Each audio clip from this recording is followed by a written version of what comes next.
ఇది రాజకీయ నాయకులు చేస్తారు. రాజకీయ నాయకుల్ని ప్రజలు ఎన్నుకుంటే ఎన్నికైన తర్వాత వాళ్ళు చేస్తారు. డైరెక్ట్‌గా జడ్జీలు అయిపోతున్నారు లాయర్ల నుంచి. వాళ్ళకి పరిపాలన ఎలా తెలుస్తది? తెలిస్తే శుభ్రంగా రాజకీయాల్లో పోటీ చేయొచ్చు కదా! కానీ పరిపాలన తామే చేయాలన్నటువంటి తాపత్రయంతో ఇస్తున్నటువంటి తీర్పులు, చేస్తున్న వ్యాఖ్యలు సమాజానికి శాపంగా మారుతున్నాయి. ఇప్పుడు ఢిల్లీకి కాలుష్యానికి కారణం ఏంటి అంటే, ఓ పక్కన రైతులు తగలబెడుతున్నటువంటి పంటలు, రెండో వైపున దానికి వెళ్ళే మార్గం లేదు. అది వాస్తుపరంగా చూసినా అక్కడే స్ట్రక్ అయిపోతూ ఉంటుంది. దానికి తోడు అక్కడ మంచు వాతావరణం ఇప్పుడు ఎక్కువగా ఉంటుంది, చల్లటి వాతావరణం. దాని కారణంగా పొగ ఎటుపోవడానికి కుదరదు. మనం కూడా ఇంట్లో చలికాలంలో కనుక మంటేస్తే పొగ కళ్ళకి తీవ్రమైనటువంటి ఇబ్బంది పెడుతుంటుంది. ఎందుకని ఆ మంచులో అవతలకి పోవడానికి ఉండదు. విడప్పుడు గాలి వెళ్ళిపోతూ ఉన్నప్పుడు పొగ అట్లా వెళ్ళిపోతూ ఉంటుంది.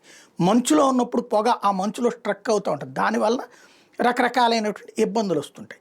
దానికి పర్యవసానంగా దానికి మార్గాలు ఏంటయ్యా అంటే, మామూలు వాహనాలని తగ్గించుకుని ఎలక్ట్రిక్ వాహనాల వైపు తీసుకెళ్లే ప్రయత్నం ఢిల్లీ ప్రభుత్వం చేస్తుంది. ఈలోపుగా పదే పదే ఏదో చిన్నపిల్లల ఆటలాగా, అదిగో మీరు ఆ మాట అనడానికి వీల్లేదు, రైతులను అనడానికి వీల్లేదు, వాహనాలు ప్రతి ఒక్కడు కారు కొనేసుకుంటున్నారు కాబట్టి కాలుష్యం అయిపోతుంది, ఇట్లాంటి మాటలు సుప్రీంకోర్టు లాంటిది మాట్లాడితే ఎట్లుంటుంది?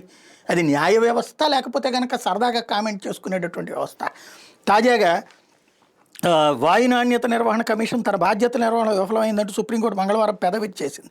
2 వారాల నిపుణుల సమావేశం నిర్వహించి కాలుష్య పరిస్థితి మరింత దిగజారిపోతుండడానికి కారణాల మీద నివేదిక ఇవ్వాలని జస్టిస్ సూర్యకాంత్, జస్టిస్ జోయ్ మాల్యా బాగ్చేల్ ధర్మాసనం ఆదేశించింది. వాహన రద్దీని తగ్గించడానికి ఢిల్లీ సరిహద్దులను టోల్ ప్లాజాలు మూసివేయడం, మరో ప్రాంతానికి తరలించడమే చేయాలంటూ దాఖలైన వ్యాజ్యం మీద విచారణ 2 నెలలు వాయిదా వేయాల్సిందిగా CQM అభ్యర్థించడానికి కోర్టు తప్పట్టింది.